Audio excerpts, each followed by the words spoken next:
আসসালামু আলাইকুম। দেশ ও জনপদের সংবাদে আপনাদের আমন্ত্রণ জানাচ্ছি। আমি সাদ্দাম হোসেন। সাংকেতিক ভাষায় আমার সঙ্গে উপস্থাপনায় আছেন আরাফাত সুলতানা লতা।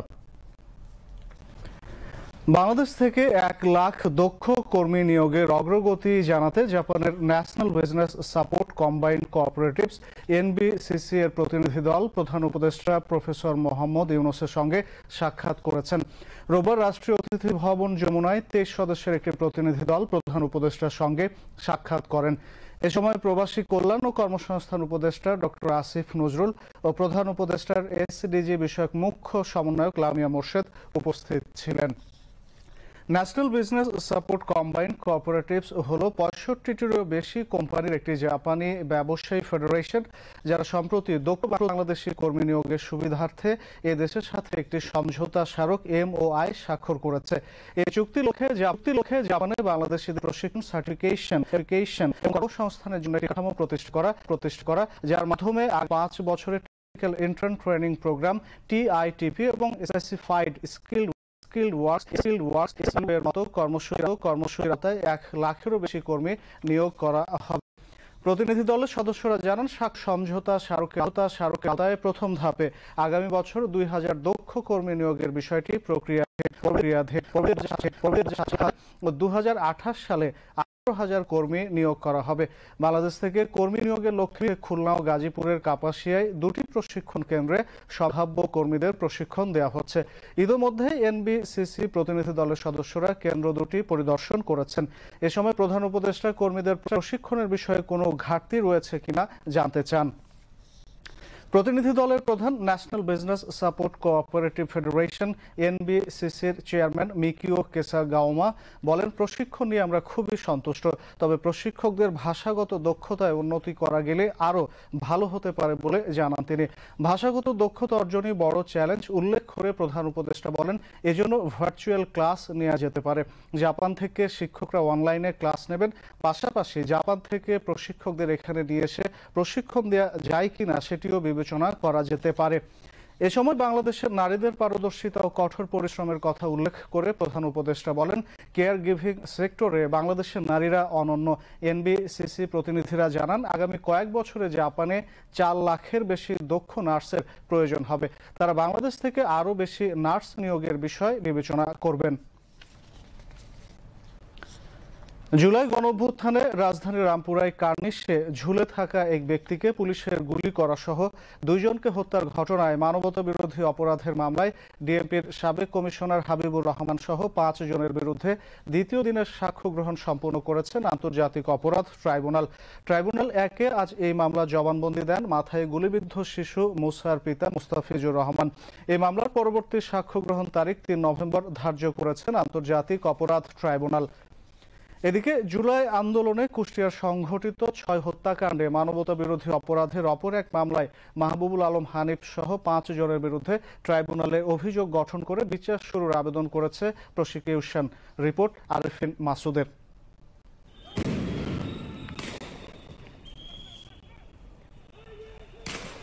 19 জুলাই 2024 জুলাই আন্দোলনে রাজধানীর রামপুরার মেরাদিয়ায় নিজ বাসার সামনে দাদির সঙ্গে আইসক্রিম কিনতে এসে মাথায় গুলিবিদ্ধ হয় 7 বছরের শিশু বাসিত খান মুসা। একই সময় গুলিবিদ্ধ হন মুসার দাদি মায়া ইসলামও। পরদিন মৃত্যুবরণ করেন মুসার দাদি। আমার ছেলে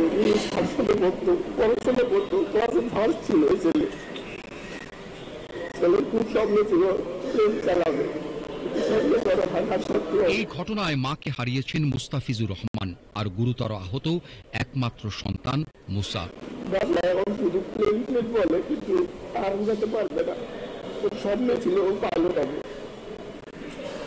এই কারণে ওকে ইংলিশ নার্সিং ছিলাম, সব জীবনযাপন পুরো তছনছ করে দিলাম।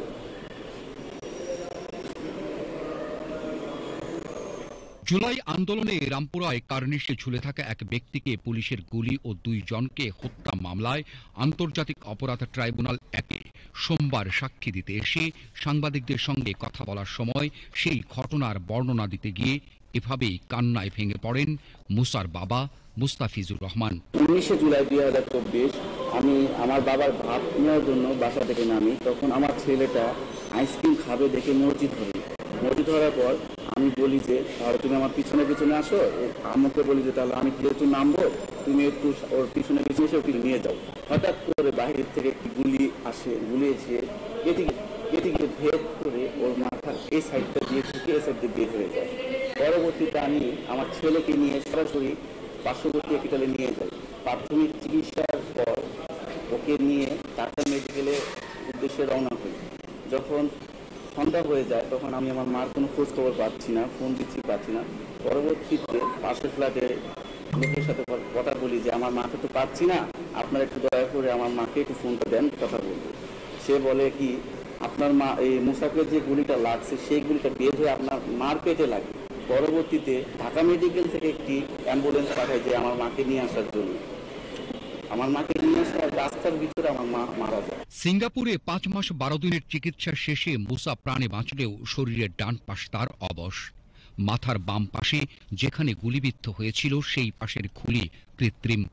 বলতে পারে না কথা, কারো সাহায্য ছাড়া চলতেও পারে না শিশু মুসা। ওর এই মাথার এই সাইডে খুলি নাই, এটা হলো আলাদা আর্টিফিশিয়াল স্কাল্প লাগানো। এখন ও ডান সাইডটা আপাতত প্যারালাইজ আছে, নড়াচড়া করতে পারে না, কিন্তু ও কথা বুঝতে পারে কিন্তু বলতে পারে না, হাঁটাচলা করতে পারে না, স্বাভাবিক খাবার খেতে পারে। এই ঘটনায় তছনছ হয়ে গেছে মুস্তাফিজুর রহমানের পরিবার। মায়ের হত্যা ও পুত্রকে মারাত্মক আহত করার ঘটনায় জড়িতদের দৃষ্টান্তমূলক শাস্তির দাবি করেন তিনি।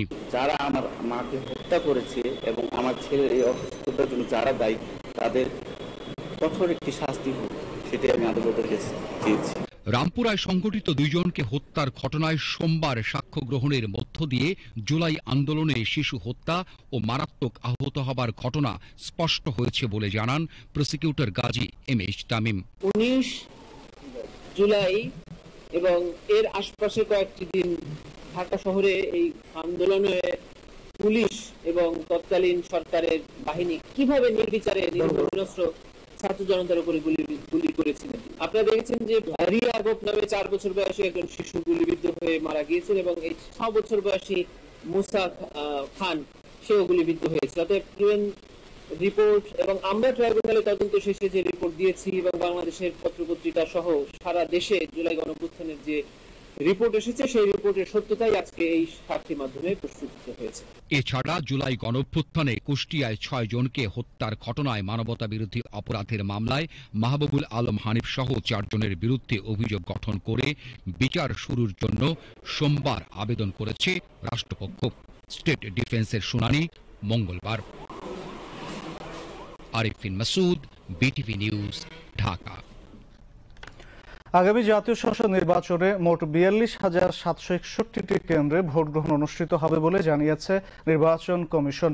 আজ আগারগাঁওয়ে নির্বাচন ভবনে এক প্রেস ব্রিফিংয়ে সাংবাদিকদের এ তথ্য জানান ইসির সিনিয়র সচিব আক্তার আহমেদ। ইসি সচিব বলেন 2,44,659টি বুথে ভোট গ্রহণ করা হবে। এর মধ্যে পুরুষ ভোটারদের জন্য 1,15,137টি বুথ এবং নারী ভোটারদের জন্য 1,29,602 বুথ বরাদ্দ থাকবে। এছাড়া অস্থায়ী কেন্দ্র থাকবে 14টি এবং বুথ থাকবে 12,000। চলতি সপ্তাহের মধ্যে নতুন রাজনৈতিক দল ও পর্যবেক্ষকদের যাচাই বাছাইয়ের কাজ শেষ হবে বলেও জানান নির্বাচনের সিনিয়র সচিব।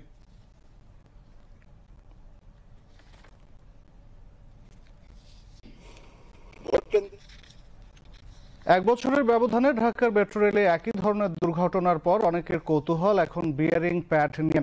গত বছরের 18 সেপ্টেম্বর ফার্মগেটে মেট্রো রেলের একটি বিয়ারিং প্যাড খুলে পড়েছিল। ওই ঘটনায় কেউ হতাহত হননি, তবে ট্রেন চলাচল 11 ঘন্টা বন্ধ ছিল। তবে ঠিক 1 বছর পরে মেট্রো রেলের বিয়ারিং প্যাড খুলে পড়ে একজন পথচারীর মৃত্যু হয়েছে, যার ফলে 22 ঘন্টা পরে পুরো পরিষেবা চালু হয়। বিশেষজ্ঞরা বলছেন সম্ভাব্য নকশাগত ত্রুটির কারণে এই দুর্ঘটনা ঘটছে। তারা জানান মেট্রো রেলে লাইনের বাঁকে সবচেয়ে বেশি চাপ পড়ে এবং সেখানে প্যাডটি খসে পড়েছে। ভবিষ্যতে এ ধরনের দুর্ঘটনা এড়াতে আরও চাপ সহনশীল ও উন্নত প্রযুক্তির প্যাড বিয়ারিং ব্যবহারের পরামর্শ দেন। রিপোর্ট সুমন মাহমুদের। রাজধানী ঢাকার যোগাযোগ ব্যবস্থার নতুন দিগন্ত সূচনা করেছিল মেট্রো রেল। দেশের প্রথম মেট্রো রেল প্রকল্পের বাস্তবায়নের মাধ্যমে নগরীর যানজট কমানো, সময় বাঁচানো ও জীবনমান উন্নয়নে গুরুত্বপূর্ণ ভূমিকা পালন করে আসছে। এই প্রকল্পের সুফল যেন প্রতিদিনই চোখে পড়ছে, তেমনি চোখে পড়ছে এর নিরাপত্তা নিয়েও। গত বছর মেট্রো রেলের 430 নম্বর পিলার থেকে বেয়ারিং প্যাড খুলে পড়ে, তবে কোনো হতাহত হয়নি। এবার পুরো উল্টো চিত্র। লাইনের 433 নম্বর পিলার থেকে বেয়ারিং প্যাড খুলে পড়ে এক পথচারী নিহত হন, যার কারণে মেট্রো পরিষেবা বন্ধ রাখা হয়। যদিও আগারগাঁও উত্তরা ও মতিঝিল শাহবাগ অংশ বেশ কয়েক ঘন্টা বন্ধ থাকার পরে চালু করা হয়, আর পুরো পরিষেবা চালু করতে সময় লাগে 22 ঘন্টা। বুয়েটের দুর্ঘটনা গবেষণা ইনস্টিটিউটের অধ্যাপক ডক্টর হাদিউজ্জামান বলেন, সম্ভাব্য নকশাগত ত্রুটির কারণেই এ দুর্ঘটনা ঘটছে। মেট্রো রেল লাইনের বাঁকে সবচেয়ে বেশি চাপ পড়ে এবং সেখানেই প্যাডটি খসে পড়েছে, কিন্তু নকশা করার সময় অতিরিক্ত চাপের বিষয়টি বিবেচনা করা হয়নি। ডিজাইন করেছি প্রায় 100 কিলোমিটার গতিতে, একটা হাই স্পিড করিডোর। এই করিডোর করতে গিয়ে বিভিন্ন প্রতিবন্ধকতার কারণে আমাদের বেশ কিছু জায়গায় বাঁক দিতে হয়েছে, অনেকটা এস শেপ কার্ভ। এবং এটা নিয়ে আমরা বারবারই বলেছি এই জায়গাগুলো কিন্তু ঝুঁকিপূর্ণ। আমি বারবারই বলেছিলাম যে পুরো করিডোরে অডিট হওয়া উচিত এবং নকশাগত ত্রুটি থাকে, বিশেষ করে বাঁকের মধ্যে এই যে বেয়ারিং প্যাড, যেটা পেয়ার যেটা থাকে, আমরা যে খুঁটিটা দেখি এবং ভায়াডাক্টের মাঝখানে বসে থাকে ইলাস্টোমারিং বেয়ারিং প্যাড, এটা ওজনও কিন্তু অনেক বেশি। এই বাঁকের মধ্যে এটাকে আটকে রাখার জন্য গাইডিং মেকানিজম থাকতে হবে, ও যেন সরে না যায়। যেহেতু বাঁকের মধ্যে গিয়ে ট্রেনের যে চাকা এবং রেলের মধ্যে ঘর্ষণ হতে থাকে এবং ইম্প্যাক্ট ফোর্স আসতে থাকে, ফলে এই বেয়ারিং প্যাডটা ধীরে ধীরে কিন্তু সরে যাবে, তাকে যদি ধরে রাখার মেকানিজম না থাকে। আমার ধারণা নকশাগত এখানে ত্রুটি আছে, যে সেই ত্রুটি নিয়েই আসলে এই বাঁকের মধ্যে বেয়ারিং প্যাডগুলি বসে আছে। মেট্রো রেলের দুর্ঘটনা জনমনে তৈরি হয়েছে নানা ধরনের প্রশ্ন। নিরাপদ এ বাহন কিভাবে এত অল্প সময়ের মধ্যেই নিরাপত্তা নিয়ে উদ্বিগ্ন হন নগরবাসী। এ বিষয়ে এই বিশেষজ্ঞ আরো বলেন, উড়ালপথের যেসব জায়গায় সবচেয়ে বেশি চাপ পড়ে সেখানকার জন্য নকশাটি যথেষ্ট মজবুত ছিল না। যখন বাঁকে বেয়ারিং প্যাড অকেজো হয়ে পড়ে তখন পিলারের উপর প্রচন্ড চাপ সৃষ্টি হয়, এতে কাঠামোগত ক্ষতি বা এমনকি ধসের ঝুঁকি বেড়ে যায়। আমাকে অডিট করতে হবে নকশায় ত্রুটি আছে কিনা, সেফটিতে কোনো ঘাটতি আছে কিনা, সেটা দেখে এটা কিন্তু অ্যাড্রেস করতে হবে। নাহলে এই ধরনের ঘটনা কিন্তু পুনরাবৃত্তি হতে থাকবে। বিশেষ করে মেট্রোর বয়স যত বাড়তে থাকবে, আমার অবকাঠামোর অবক্ষয় কিন্তু হতে থাকবে, ডিপ্রিসিয়েশন হতে থাকবে, তখন দেখা যাবে নতুন নতুন চ্যালেঞ্জ আসছে। এই চ্যালেঞ্জগুলি যদি আমরা এখনই অ্যাড্রেস না করি, তাহলে এটা কিন্তু আরো বড় আকার ধারণ করবে। নিম্নমানের যন্ত্রপাতি, নিম্নমানের সব যন্ত্রাংশ, নিম্নমানের উপকরণ এবং নিরাপত্তার কোনো বালাই নাই, দিন রাত কাজ করছে, এখানে পথচারী নিহত হচ্ছে, গাড়ির উপরে অনেক সময় গার্ডার ভেঙে পড়ছে এবং তারা কিন্তু পার পেয়ে যাচ্ছে। এখানে জবাবদিহিতা এবং বিচারের যে সংস্কৃতি থাকার কথা, সেটা তো অনুপস্থিত। এদিকে দেশের মেট্রো রেল ও সব ফ্লাইওভারের বেয়ারিং প্যাডের গুণগত মান যাচাইয়ের বিশেষজ্ঞ কমিটি গঠনের নির্দেশনা চেয়ে হাইকোর্টে রিট দায়ের করেন সুপ্রিম কোর্টের এক আইনজীবী। হাইকোর্টের সংশ্লিষ্ট শাখায় এই রিটটি দায়ের করেন। রিটে সড়ক পরিবহন ও সেতু মন্ত্রণালয়ের সচিব সহ সংশ্লিষ্টদের বিবাদী করা হয়েছে। Suman Mahmud, BTV news, Dhaka. দেশের স্বাস্থ্য খাতে বাজেট বৃদ্ধি সহ স্কুল পর্যায়ের শিক্ষার্থীদের স্তন ক্যান্সারের বিষয়ে সচেতনতার জন্য স্ক্রিনিং করার প্রয়োজন বলে জানান স্বাস্থ্য উপদেষ্টা বেগম নূর জাহান বেগম। স্তন ক্যান্সার সচেতনতা মাস 2025 উপলক্ষে আজ রাজধানীর জাতীয় ক্যান্সার গবেষণা ইনস্টিটিউট ও হাসপাতালে আলোচনা সভায় তিনি এ কথা বলেন। আরো জানাচ্ছেন কাজী শারমিন ইসলাম মেধা। প্রতিটি গল্পই অনন্য, প্রতিটি যাত্রাই গুরুত্বপূর্ণ। এই প্রতিপাদ্যকে সামনে রেখে অক্টোবর মাস জুড়ে পালিত হচ্ছে স্তন ক্যান্সার সচেতন মাস 2025। এই উপলক্ষে আজ রাজধানী জাতীয় ক্যান্সার গবেষণা ইনস্টিটিউটে আয়োজন করা হয় আলোচনা সভা। সভায় উপস্থাপন করা হয় বাংলাদেশের স্তন ক্যান্সার গবেষণার অগ্রগতি ও সরকারি খরচে চিকিৎসা প্রদানের সুযোগ সুবিধা।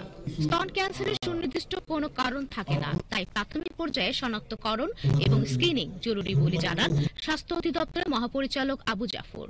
প্রতি বছর প্রায় 13,000 ক্যান্সার, ব্রেস্ট ক্যান্সার রোগী ধরা পড়ে। 50% মারা যায়, কারণ বেশিরভাগ ক্ষেত্রেই তারা লেট স্টেজে ধরা পড়ে। লজ্জা উপেক্ষা করে আমাদেরকে আসলে সবাইকে সচেতন হতে হবে। আমরা যেন ডাক্তারদের শরণাপন্ন হই, নিজেকে আসলে কোনো ধরনের উপসর্গ দেখা দিলে, বিশেষ করে গোটা অথবা স্তনে যে কোনো ধরনের বিকৃতি অথবা ডিসচার্জ, যেগুলোই বলি, অস্বাভাবিক কোনো কারণে আমি সরাসরি ডাক্তারের কাছে পরামর্শ নেব। দেশে নিম্নবিত্ত ও মধ্যবিত্ত স্তন ক্যান্সার রোগীদের সেবার আওতায় এনে স্ক্রিনিং করা জরুরি বলে জানান স্বাস্থ্য ও পরিবার কল্যাণ মন্ত্রণালয়ের সচিব মোহাম্মদ সাইদুর রহমান।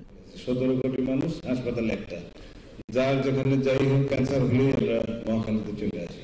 অনেক রোগী ভর্তি হতে জন্য আজকে লাইনে দাঁড়ায় গেছে, সে ভর্তির সুযোগ না হলে রাস্তায় শুয়ে থাকে কালকে আবার লাইনে দাঁড়ায়। তো সেটা আপনারা অ্যাড্রেস করার তো সুযোগ নেই, আপনার সক্ষমতা তো লিমিটেড। এরকম অনেক রোগী আসলে আমাদের পরিবারের মধ্যে আছে, কিন্তু আমাদের নিজেরা আক্রান্ত হলে আমরা মনে করি যে এটা নিয়ে কাজ করা দরকার। এর বাইরে আসলে আমাদের অ্যাটেনশন কম থাকে। দেশের 8টি বিভাগের ক্যান্সার হাসপাতাল তৈরির উদ্যোগ নিয়েছে সরকার।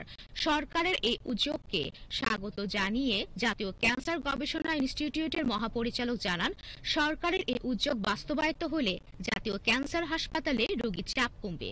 দরিদ্র ক্যান্সার রোগীদের জন্য ফ্রি কেমোথেরাপি সহ সরকারি উদ্যোগে রোগীদের উন্নত চিকিৎসা দিয়ে আসছে এই হাসপাতাল বলে জানান তিনি। আমাদের দেশে ক্যান্সারের সব চিকিৎসা, সব সার্জারি হয়, সিআরএস, হাইপেক এবং রোবোটিক সার্জারি হয় না। তো আমরা আশা করছি এই বছরের ভিতরে সিআরএস হাইপেক করতে পারবো। হাইপেক মেশিন যে আমরা কেনার প্রসেস শুরু করছি। অধিকাংশ রোগী আমরা কেমোথেরাপি এখানে ফ্রি দেওয়া হয়। কিছু কিছু ক্ষেত্রে যখন আমাদের সেটা কিনতে সময় লাগে, সেক্ষেত্রে কিছু ওষুধ কেনা লাগে না। আমাদের সব চিকিৎসা কেমোথেরাপি ফ্রি ব্যবস্থা করা আছে। দেশের স্বাস্থ্য খাতে বাজেট বৃদ্ধি প্রয়োজন, সাথে স্কুল পর্যায়ে স্ক্রিনিং করা প্রয়োজন, যাতে স্তন ক্যান্সারের প্রাথমিক পর্যায়ে শনাক্ত করে মানুষের মাঝে সচেতনতার সৃষ্টি হয় বলে জানান স্বাস্থ্য উপদেষ্টা নূরজাহান বেগম। স্বাস্থ্যের প্রিভেনশনের জন্য যে বাজেটটা ছিল, সেই বাজেটটা কমে যাচ্ছে। কোথায় যেন এই প্রিভেনশনটাকে আমরা একটু অবহেলা করছি। এই যে স্ক্রিনিং কথাটা বলা হলো, আমার স্কুলের ছাত্রীকে যদি আমরা এটা শিখিয়ে দিতে পারতাম কি করে সেটা জানবে, সে তার মাকে করতো, তার দাদিকে করতো, তার ফুফুকে করতো, নিজে করতো, তাহলে এটা কিন্তু আগে থেকে ধরা পড়ে যেত। এই প্রিভেনশনের বিষয়টা, এটা তো লজ্জার বিষয় নয়, এই লজ্জাটাকে আমাদের জয় করতে হবে।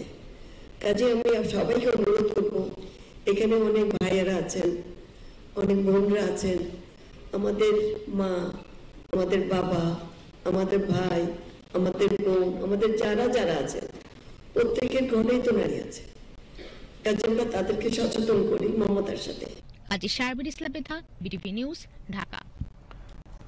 ঢাকা রিপোর্টার্স ইউনিটির মিট দ্য রিপোর্টার্স অনুষ্ঠানে গতকাল তথ্য সম্প্রচার মন্ত্রণালয়ের উপদেষ্টা মাহফুজ আলম উপদেষ্টা পরিষদের কার্যক্রম নিয়ে কিছু মন্তব্য করেছেন, যা গণমাধ্যমে প্রকাশিত হবার পর কিছুটা বিভ্রান্তি সৃষ্টি করেছে। বস্তুত সরকারের গৃহীত সংস্কার ও নীতিমালা প্রণয়নের কাজ নভেম্বরের মধ্যে শেষ করতে হবে, এটা সঠিক নয়, বরং সংস্কার কার্যক্রম পুনর্দমে চলমান থাকবে। আজ প্রধান উপদেষ্টার প্রেস উইং থেকে পাঠানো এক বিবৃতিতে এ কথা জানানো হয়েছে। বিবৃতিতে আরও জানানো হয়, উপদেষ্টা পরিষদ নির্বাচিত সরকারের কাছে দায়িত্ব হস্তান্তর না করা পর্যন্ত নিয়মিত দায়িত্ব পালন করে যাবে এবং উপদেষ্টা পরিষদের বৈঠকও নিয়মিত অনুষ্ঠিত হবে। বিএনপি রাষ্ট্র পরিচালনার দায়িত্ব পেলে অর্থনীতির নতুন মডেল প্রণয়ন করবে বলে জানিয়েছেন দলটির স্থায়ী কমিটির সদস্য আমির খসরু মাহমুদ চৌধুরী। আজ রাজধানীর গুলশানের একটি হোটেলে ইকোনমিক রিফর্ম সামিটে তিনি এ কথা জানান। ইকোনমিক রিফর্ম সামিটে পলিসি এক্সচেঞ্জের চেয়ারম্যান ডক্টর মাসরুর রিয়াজ, এনসিপির যুগ্ম সমন্বয়ক খালিদ সাইফুল্লাহ, ইন্ডিপেন্ডেন্ট ইউনিভার্সিটির উপাচার্য প্রফেসর এম তামিম সহ বিশিষ্টজনেরা বক্তব্য রাখেন। আমির খসরু বলেন, 31 দফা বিএনপির কমিটমেন্ট। রাজনৈতিক ঐক্যমত্য হোক বা না হোক, বিএনপি ক্ষমতায় গেলে তা বাস্তবায়ন করবে।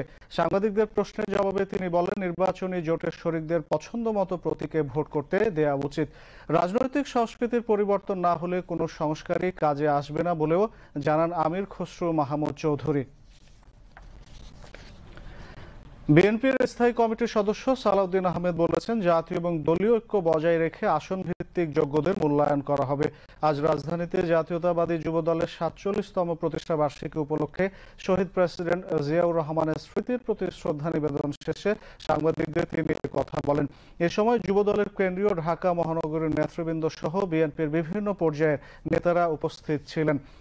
জাতীয় ঐক্যের মধ্যে যাতে বিভেদ সৃষ্টি না হয়, এই আহ্বান জানিয়ে গণতান্ত্রিক অভিযাত্রাকে এগিয়ে নিতে সকলের প্রতি আহ্বান জানান সালাউদ্দিন আহমেদ।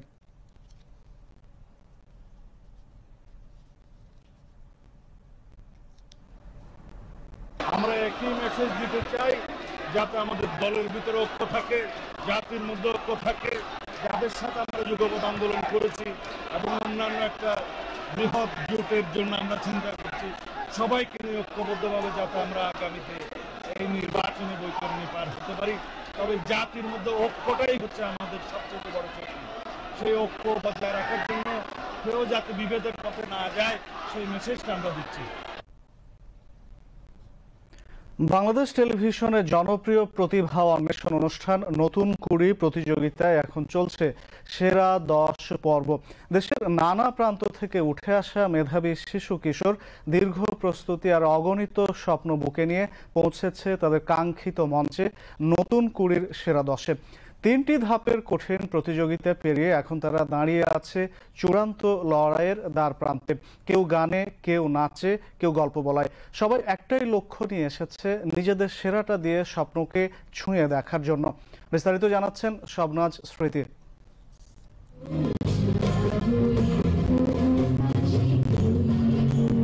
চলছে নতুন করে সেরা 10 পর্ব। দেশব্যাপী বাছাই ও চূড়ান্ত নির্বাচনের পর এবার মূল মঞ্চে 279 জন প্রতিযোগী।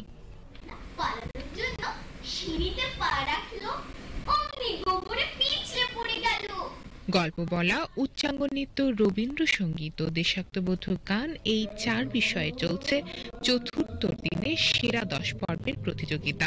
চতুর্থ দিনে অংশ নিয়েছেন 58 জন প্রতিযোগী। মানে গল্প বলতে আমার অনেক ভালো লাগে, গল্প শোনাতেও অনেক ভালো লাগে, গল্প পড়তেও আমার ভালো লাগে। আমার গল্প অনেকগুলো গল্প করা হয়েছে, তার মধ্যে রূপকথার গল্প আছে, সামাজিক শিক্ষা আছে, ইসলামিক শিক্ষা আছে। একটু তো হার্ড ছিল, কিন্তু আমি ভাবতেই পারিনি যে আমি সেরা 10-এ এসে পড়বো। এখন আল্লাহ ভরসা যদি আমি 5-এর মধ্যে চলে যেতে পারি। লোকসঙ্গীত করতে বেশি ভালো লাগে, পাশাপাশি আমি দেশেও টপ 10-এ আসতে পেরেছি। এতদূর এসে যে এখন ফাইনালে যদি যেতে না পারি অবশ্যই খারাপ লাগবে, চেষ্টা করব যাতে যেতে পারি। বাচ্চাদের মুখে একদিকে আনন্দ, অন্যদিকে রয়েছে চিন্তা। নিজেদের পারফরমেন্স দিয়ে বিচারকদের মুগ্ধ করার চেষ্টা সবারই। নার্ভাসও লাগছে, আবার এক্সাইটেডও লাগছে এট দ্য সেম টাইম। আমি ট্রাই করবো আমার বেস্ট দেওয়ার, আর গণ্যমান্য বিচারকেরা যে বিচার করে দিবেন, আমার যে ভুলগুলো থাকবে আমি ট্রাই করবো ওগুলাকে শুধরিয়ে নেক্সট বার যখন আসবো সেগুলো আমি যাতে আর ভুল না করি। আমরা ছোটবেলায় নতুন কুড়ি টিভিতে দেখতাম, এখন আবার ফিরে নিয়ে এসছে, এটা অবশ্যই সাধুবাদ জানাই। এবং সর্বোপরি সামগ্রিক অবস্থা খুবই ভালো এবং খুব মানে ওয়েল অর্গানাইজড বলবো আর কি। আমার মেয়ে নতুন কুড়িতে সেরা 10-এ আসতে পারছে, এই জন্য আমি অনেক আনন্দিত এবং গর্বিত। এতদিন আসছি নিজের জন্য, নিজে গান গাইতে, নিজে শিল্পী হিসেবে, কিন্তু এইবার আসছি আমার মেয়ের জন্য। তো আমার অনুভূতিটা একদমই অন্যরকম, খুব খুব ভালো লাগছে। মানে এতদূর আসা যদিও চারটিখানের ব্যাপার নয়, অনেক যুদ্ধের পরে আমরা এসেছি, তবে খুব মানে ভালো লাগা অন্যরকম। এটা বলে প্রকাশ করার মতো নয়, সবকিছু মিলে চমৎকার অনুভূতি।